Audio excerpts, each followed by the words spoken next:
My friend expected me to pay for every night out, snickering, "You have a better job, so it's your responsibility." When I stopped covering the bill, she threw a tantrum at a fancy restaurant, screaming, "You're so cheap." Her smug expression vanished when the waiter announced, "Actually, if you can't pay, you'll either have to work off your meal or security will be escorted you out." I used to think Monica was my best friend. We met during our junior year at San Diego State. Both of us were broke college girls, living off frozen burritos and caffeine. Back then, we'd joke about how one day we'd be rich and laugh about all the times we split a $5 meal. I really believed we'd grow up together, support each other. And for a while, that's how it was. But people change. We graduated, started figuring out our lives. I took a job doing social media marketing for a local real estate company. It wasn't glamorous, but it paid decently and gave me room to grow. Over time, I moved up. I'm not some six-figure exec or anything, but I do all right. I pay my bills, I have a car that runs, and I can afford to go out a couple nights a month without sweating over the total. Monica, though, she drifted. First it was a barista job, then she worked in retail, then she claimed she was doing freelance design work, but I never saw her post anything or even talk about clients. She always had a new hustle, but no real income. I didn't judge her. I figured everyone moves at their own pace. The problem wasn't that she didn't have money. The problem was, she acted like my money belonged to her too. At first, it was just little things. She'd forget her wallet. I'd say, "Don't worry, I got it." Then it became, "I'll get you next time," but there was never a next time. Then it was, "You're better off than me, it's only fair." Fair? Since when did friendship mean being someone's unpaid meal ticket? Still, I kept letting it happen. I told myself it wasn't worth ruining the friendship over. We had years of history. Inside jokes. Drunk karaoke nights. I thought, maybe she was just going through a rough patch. Maybe she'd pay me back once she got on her feet. But the truth is, Monica didn't want to get on her feet. She liked being taken care of. And I was the idiot who let it happen. It all reached a boiling point 3 weeks ago. She texted me out of nowhere, "We need a girls' night. Juniper and Ivy? 7 p.m. Thursday. I'm reserving a table." If you don't live in San Diego, Juniper and Ivy is one of those fancy, modern places with tiny portions and big prices. It's the kind of restaurant people post about on Instagram with captions like, #treatyourself. I'd only been there once for a coworker's promotion dinner, and it was no joke. $20 for a starter, $40 for an entree, cocktails at $18 a pop. I replied, "That place is a little much for me right now. Can we pick somewhere cheaper?" She sent back, "Come on, don't be cheap. You make good money. Just this once." That message, it hit a nerve. I'd been swallowing my frustration for months. Always being the one who pays. Always being the one who drives. Always being the one who listens to her problems but never gets asked about mine. I didn't respond. But I showed up. I made a choice that night. I was done being her wallet. I only brought $40 cash, enough for my meal, tax, tip. No credit cards. No backup. She was already seated when I walked in, wearing heels she couldn't afford and ordering wine like it was water. When I sat down, she barely looked up. "Hey, I already got the burrata appetizer. You have to try it." "And I'm thinking the ribeye." I nodded, ordered a glass of wine and the cheapest entree, and kept my phone on the table. I wanted proof of everything if it went sideways. I wasn't sure it would, but part of me hoped it would. Dinner went as expected. She ranted about her latest job. How they were too controlling because they expected her to show up on time. I nodded, smiled, let her vent. I didn't mention the 50-hour week I'd just worked or how I was helping my little brother pay his community college fees. Then the check came. The waiter set it down in the middle of the table, smiled, and walked away. Without missing a beat, Monica pushed it toward me. "Thanks, babe." I didn't move. She looked up. "What?" I said, calm as I could. "I told you I wasn't paying tonight." I only brought enough for myself. Her mouth fell open. You're kidding. Nope. I've paid for the last 5 times we've gone out. You said this one was just this once. I assumed you meant you were treating me. Her voice got sharper. Are you seriously doing this here? Now? You know I can't afford this. That's not my fault, I said. You picked the restaurant. I said it was too much. She raised her voice. Wow, you're so cheap. You make way more than I do, and you're crying over dinner? Heads turned. The couple next to us glanced over. A guy across the room pulled out his phone. Monica leaned back and laughed bitterly. Unreal. You think you're better than me because you have a desk job? You're pathetic. Before I could answer, the waiter returned. He looked between us. Would you like the check split? I said yes. I'm only covering mine. Monica jumped in. She always pays. I don't have a card with me. She's just being dramatic. The waiter blinked. If you can't pay, I'll need to get the manager. She scoffed. This is a joke. I'm not doing dishes. She's just trying to humiliate me. He nodded and walked off. A minute later, the manager came over. Older guy, polite but firm. He asked Monica to step aside and speak privately. She refused. That's when the waiter came back and said it loud enough for everyone to hear. Actually, if you can't pay, you'll either have to work off your meal or security will escort you out. Dead silence. Monica's face drained. Her eyes darted around the room like she was looking for someone to rescue her. Nobody did. I slid my cash across the table. That's for my meal. Tips included. She hissed, "You're a bitch." I stood up. Maybe, but at least I'm not entitled. And I walked out. After I left the restaurant, I sat in my car for a long time. My hands were shaking. My chest felt tight. Not from fear, but from everything finally boiling over. I didn't feel proud. I didn't feel like I'd won anything. I felt drained. Like I'd finally cut a cord that had been strangling me for years. I went home, turned off my phone, and didn't check it until the next morning. That's when the messages started. Monica, wow. I hope you feel big and important now. You embarrassed me in front of everyone. You made me look like a joke. You think this is over? People saw what you did. You crossed the line. Then the guilt tripping started. I told you I was struggling. You humiliated me anyway. I would have done the same for you. We were supposed to be friends. You threw that away over money. I didn't respond. Not that day. Not the next. But it didn't stop there. 2 days later, I got a call from a blocked number.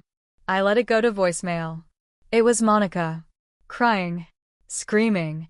You ruined my life. They posted the video. It's on TikTok. It's on Facebook. I can't go anywhere without someone bringing it up. You did this. You set me up. Wait. Video? I searched her name. She wasn't lying. Some random person at the restaurant had recorded the whole thing. Monica yelling, me standing my ground, the waiter calmly explaining the policy. It had gone viral on TikTok. People in the comments were tearing her apart, calling her entitled, spoiled, a walking red flag. One of the top comments, the nerve to scream about being poor while ordering ribeye and wine. Sis thought she was at Olive Garden with unlimited favors. Another, this friend handled it like a champ. Boundaries. Finally. I didn't know how to feel. It wasn't my video. I hadn't posted it, but people assumed I had. Maybe because I didn't look upset in the clip. Maybe because I walked out calm. Or maybe because Monica started telling everyone that I had planned the whole thing. A few days later, I found out she'd gone on Facebook and posted a long rant. I was betrayed by someone I trusted. She set me up at a restaurant, refused to pay like she always does, and let people humiliate me for likes. I hope her fame was worth it. Some of us aren't rich and spoiled. Some of us are just trying to get by. She tagged me. Suddenly I had old classmates, coworkers, and even my own boss asking what happened. My inbox blew up. Some people took my side. Others didn't. Then Monica crossed a line. She messaged my younger brother. She sent him screenshots of the bill and said, "Your sister's rich now. Ask her why she's too good to help her struggling friends. She won't even buy a meal, but she'll step on people to feel powerful." He called me right away. Confused. Hurt. "She said you were always there for her before. What happened?" I had to sit my own brother down and explain how this woman, this person I once called family, had been using me for years. And then something happened that made everything worse. Someone from HR at my job forwarded me an email they'd received. It was anonymous, but we both knew who it came from. It said I was financially manipulating vulnerable people and harassing low-income women for internet clout. They wanted an investigation. I felt sick. This wasn't just a petty fight anymore. Monica was trying to ruin my life. And for what? Because I wouldn't pay for her damn steak? I knew I had to fight back. Not with lies. Not with drama. But with truth.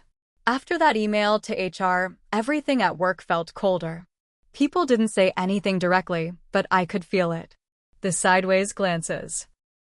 The sudden silences when I walked into a room. Even my manager, Chris, who'd always been casual with me, started keeping our meetings strictly business. I'd worked there 6 years. Busted my ass to move from assistant to coordinator to lead. Now I was being quietly watched like I was some PR risk. I asked HR what was going on. They told me they were looking into the matter, but couldn't disclose details. I knew it wasn't about the video. They didn't care that I walked out on a bill. They were worried I was a liability, that someone would drag the company name into it. That night, I broke down, ugly crying, pacing my apartment. I hadn't cried like that in years. I wasn't mad about the job, or the video, or even the online hate. I was hurt that someone I once trusted had turned my entire life into a weapon, and she was swinging it with no care for the damage. I started gathering everything, screenshots of texts, emails, old Venmo requests where I'd covered her again and again. The Facebook post. The video. Even messages from people backing me up, some who knew Monica, others who just saw what happened and offered support. Then I got an idea. I reached out to someone who commented under the viral video, a woman who claimed to be at the restaurant that night. She'd posted, "I saw it happen." That girl was calm, respectful. The other one was screaming like it was Real Housewives. I messaged her, explained everything, and asked if she'd be willing to write a statement. She agreed. So did the waiter. Turns out he was sick of entitled customers and had no problem backing me up. I sent it all to HR in one long email. No emotion. Just facts. Receipts. Dates. Names. Then I waited. Meanwhile, Monica kept going. She posted a sob story on Instagram, filmed herself crying on TikTok, talked about how she was being bullied by capitalism. Her followers jumped on board. Some of them messaged me directly, called me a snake, a social climber, a fake friend. But then, one of them slipped up. A girl I'd never met DM'd me and said, "You're not the first." Monica did the same thing to my cousin in LA, used her for months, then turned on her when she stopped paying. I asked for details. She sent me screenshots. Same pattern. Monica moved to LA for a while, latched onto someone with a good job, milked her for meals, Uber rides, concert tickets. Then played victim when the money stopped. And the cousin? She'd kept everything. Now I had a pattern. A history. I sent that too. 2 days later, HR closed the file. No action taken. But the damage had been done. My team looked at me differently. The trust was cracked. Still, I wasn't going to let Monica walk away clean. I knew her favorite tactic, turning people against you before you could defend yourself. So I did the one thing she didn't expect. I told the full story. I wrote a detailed, clear post on my own social media. Not dramatic. Not angry. Just the truth. I included receipts, blurring private info, and I tagged no one. I didn't mention the restaurant. I just laid it out. When friendship becomes financial abuse, walking away is seen as betrayal. But I'm done apologizing for having boundaries. If someone calls you selfish for saying no, ask yourself what they expected you to keep saying yes to. The response shocked me. People I hadn't spoken to in years messaged me to say they'd gone through the same thing with Monica or someone like her. Coworkers apologized for doubting me. Even my manager pulled me aside. "You handled it with grace," he said. "I should have had your back sooner." I felt something shift. But Monica wasn't done. She sent one final message. "You think you won? You didn't. Everyone knows what you are now. You showed your true colors." I stared at the screen for a long time. Then I replied, "So did you." After I sent that last message, "So did you," I thought that would be the end. I was wrong. 2 weeks later, I got a letter from Small Claims Court. Monica was suing me. She was trying to get me to pay for that dinner. You read that right. Her claim said I deliberately lured her into a public scene for the purpose of humiliation, and that I had a verbal agreement to always cover our outings. She also accused me of emotional damage caused by public embarrassment and online harassment. It was a joke.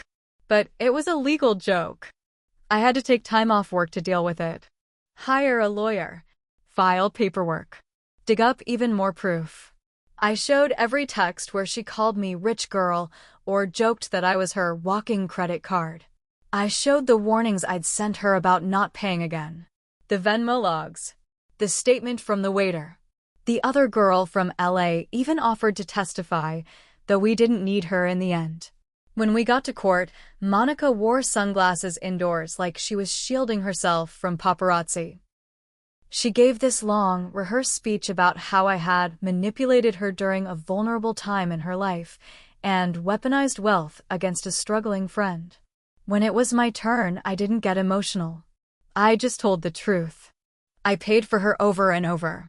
She took advantage of me. And when I stopped, she turned on me. That's not friendship. That's exploitation. The judge saw through her.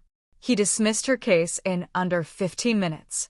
I won, but I still walked out of there feeling like I'd lost something. Because here's the truth Monica didn't understand, and maybe I didn't either, until that moment.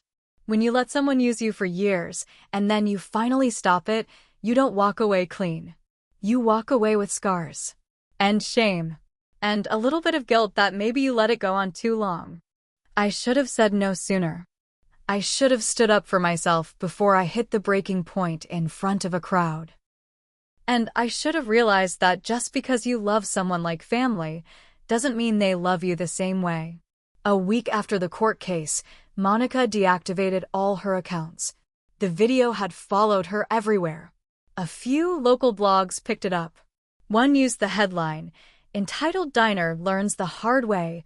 Friends Aren't ATMs." Her name wasn't in the article, but people knew. San Diego isn't that big. I heard she tried to move to Arizona to start fresh.